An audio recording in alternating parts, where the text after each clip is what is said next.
Halo. Samuel. Halo. Zabilo. Yes. Meta malaki. Alemba kuda ada kudolan. Kodi ni ndani? Wale mbandani kodi zimene. Ni ndani? Mule ine. Dilaya. Alipata mapiro hapa.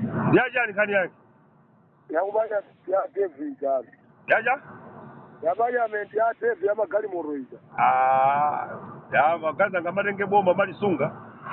Muhuza ni damwe. Anajibala wewe. Zapopo. Watu bamu. Kana kuti kali nzulo? Lero ni mama umwe. Muhuza na mwe. Pamene mapeza nyadi ngoba.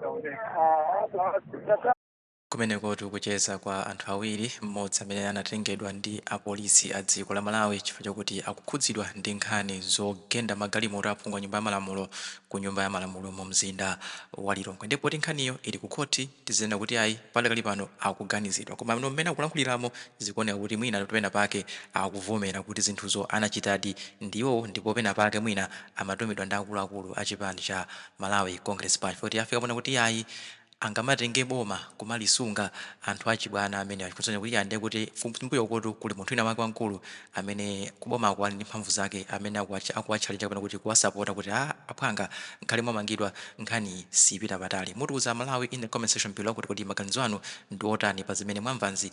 Mutiuze in the comment section below pompano pa Nyanza Voice Box.